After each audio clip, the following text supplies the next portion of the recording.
Hello, Token Titans. It's pretty damn cold in Serbia.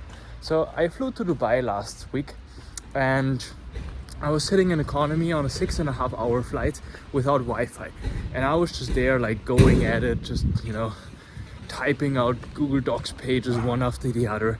And after 5 hours, I was like, dude, I'm really looking forward to plugging in again. And then I asked myself, why? Because you don't really post on Instagram. You don't really, take a picture out of the airplane and send it to your parents. What do you want to do? And the answer for me was, I want to participate. I want to take my phone. I want to go on Upwork. I want to hire people. I want to connect. I want to build. I want to add value. And I was like, wow, 30 years ago, this wasn't possible.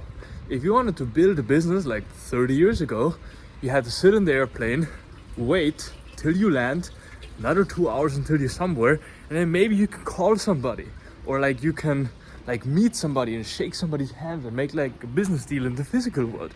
And now you can just do it through sending a text, which is incredible, and which is also crazy of how fast you can build things.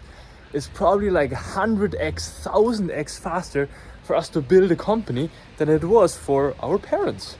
How great is that? And then it also dawned to me of how inevitable crypto, Web3, or more or less Bitcoin is. Because you have this system where everybody's native digital. So everybody's just, building software, connecting through the internet, me being on Upwork, me sending a message on Telegram. Just, there's no physical world involved anymore. So why would I use US dollar to pay for a service? Doesn't make sense. I need to take the US dollar. I need to kind of put it into this digital system. It doesn't make sense. I would just much rather take the Bitcoin that is just there, send it around, or USDT, just send it to that person and say thanks, for that online service. That was great. And they get it within half a second and life's good. I wrote this book. I can't spell the author. I'm going to put it in the title. And he said there are 3 stages in the digital revolution that we're witnessing. One is physical. So you have a house or you have a tree. It's physical. Then you have a stage where you transfer physical to digital. So you take a piece of paper, you scan it in. Okay, now that paper, that PDF is digital.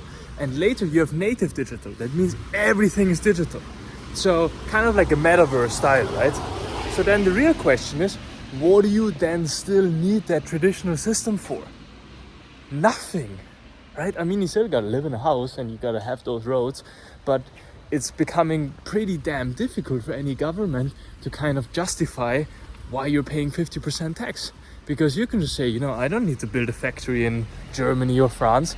I can just go online, move to the fucking Bermudas or to Dubai, pay no tax, and have the same quality or the same access to opportunities.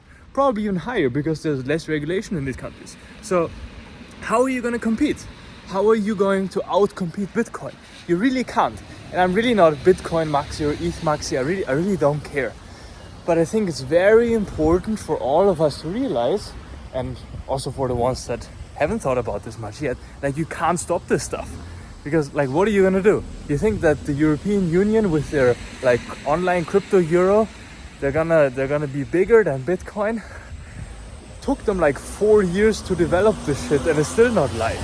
So who's gonna win? The 17-year-old Nigerian underdog or the 50-year-old French lawyer that sits in La Défense and goes on 1K business lunch? You tell me, dude. So betting on Bitcoin, betting on crypto is really just betting on digital. If you think that more people will use the internet, more people will have online jobs, then the answer is crypto, is Bitcoin. And you should really go out and probably get a Web3 skill and maybe even buy more Bitcoin. Non-financial advice. But if you make that bet, you're okay, wait a second, right? More people are going to be online. More people are going to have online jobs. More services are going to be transferred online. Right? Oh, now it makes sense. You kind of need Bitcoin for this stuff. Or insert with any cool crypto that you like. Because I don't really care. And that dawned to me while I was in the airplane for 5 hours, like, fuck, you know, I'm in here and I feel like I'm missing out. And I'm not missing out because I can't flex on others. I'm missing out because I can't participate. I cannot build as much. I cannot communicate as fast. And every second you don't do it, somebody else does it. And if you look at our lives, like, we're spending more than anything that we do in the digital world. Like today I sat probably like 11 hours in front of my iMac. You're gonna tell me that digital is not the future? You sit in the bus, everybody's on their fucking phones, right? You're gonna convince me that the US dollar, that the traditional system is gonna get bigger? Man, future is digital. Bet on Bitcoin, bet on crypto. LFB.